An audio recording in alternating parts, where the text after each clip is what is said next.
नमस्कार, प्रतिष्ठा न्यूजमध्ये आपलं स्वागत आहे. हे आहेत पांडुरंग मामा, शिराळा तालुक्यातील मोरीवाडी येथील शेतकरी पांडुरंग रामचंद्र काटके. यांना पाहिल्यावर आपसुकच इंद्रजित भालेराव यांच्या कवितेच्या ओळी ओठावरती येतात. शेतामध्ये माझे खोप, तिथं राबतो कष्टतो माझा शेतकरी बाप. चिंचोलीचे छायाचित्रकार अशोक जाधव यांनी पांडुरंग मामांची ही एक बातमी करून आपल्याला पाठवलेली आहे. सध्या शिराळा तालुक्यात शाळूचे पीक जोम्यात आहे आणि हे पीक हुरड्याला आलेले आहे.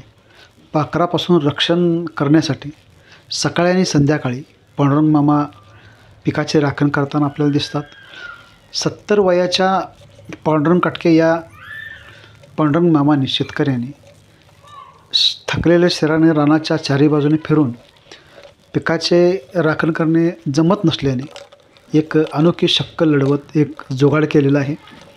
टाकाऊ लहान प्लॅस्टिकच्या बाटल्यामध्ये बारीक खडे घालून त्या बाटल्या लांबलचक प्लॅस्टिकच्या रस्सीला काही अंतरावर बांधल्या आहेत आणि ती रस्सी आपल्या 8 गुंठे शाळू पिकाच्या चारही बाजूंनी जागोजागी चिवे रोवून ती त्यांना बांधून सर्व रानातून फिरवली आहे. त्या रस्सीची 2 टोकं आपल्या खोपीच्या मेढींना बांधलेली आहेत. पाखरं शाळू खायला आल्याची चाहूल लागली की लगेच त्या रस्सीची दोन्ही टोकं दोन्ही हाताने काटके मामा ओढत राहतात.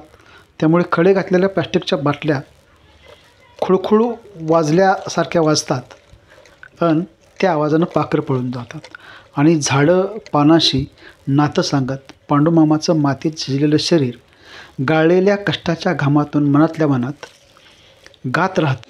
काळ्या वावरात माझ्या पीक नाचू दे सोन्याचं, तुझी गाईन आरती भाग्य मिळू दे गाण्याचं, भाग्य मिळू दे गाण्याचं.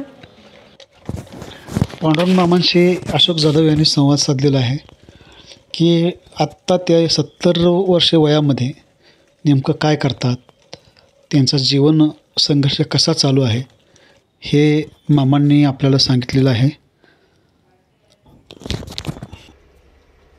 हे जुगार माझं रस्सी, प्लॅस्टिकची रस्सी आणली आहे. त्यात माझ्या त्या क्वाटरीचे दारू पिऊन पडलेल्या बाटल्या त्यात मी दगड भरून त्याची ती माळ बनवली आणि त्या सगळ्या वावरातनं फिरवून गाठी मारून एक माळ्यावरती ते सगळं जुगार वाढायसाठी मी सगळं जाग्यावर केलं. पळायची जरूर नाही, जाग्यावर बसून हलवायला की सगळं खुळखुळ्यासारखं वाजतंय. त्याच्यामुळं पाखरी जास्त करून येत नाही. ते एवढी मेहनत केली आम्ही. ह्या 8.5 गुंठ्यामध्ये जे शाळू केलं ते पसाभर तेवढं घावलं की त्याच्यावरच आम्ही आमचं जगणं आहे. ते जर खाल्लं तर मग आम्ही कशावर जगणार? रोजगाराला पण जाऊ शकत नाही. आम्ही आमचं वय झालं आता 70 वय झालं, बाहेर रोजगार पण करू शकत नाही. पांडुमामांसारखे लाखो शेतकरी शेतामध्ये घाम गाळतात, घामाचं रक्त करतात, रक्त हटवतात आणि माणिक मोती पिकवत असतात. परंतु कधी अवकाळी पावसाचा फटका बसतो आणि संपूर्ण शेतीचं नुकसान होतं, पीक नासून जातं. तर कधी पाऊस पडतच नाही आणि पीक उगवतच नाही म्हणून नुकसान होतं. परंतु इतका संघर्ष करून, आयुष्यभर संघर्ष करून अन्नदाता असणाऱ्या या शेतकऱ्याला कधी न्याय मिळतो का? पिकाला योग्य दर मिळत नाही, घामाचा दाम योग्य मिळत नसतानासुद्धा शेतकरी आपल्या शेतात लढत राहतो आणि काळ्या आईची सेवा करत राहतो. अशा बळीराजाला आमचा सलाम. प्रतिष्ठा न्यूजला जरूर सबस्क्राईब करा, लाईक करा आणि आम्हाला प्रोत्साहन द्या. धन्यवाद.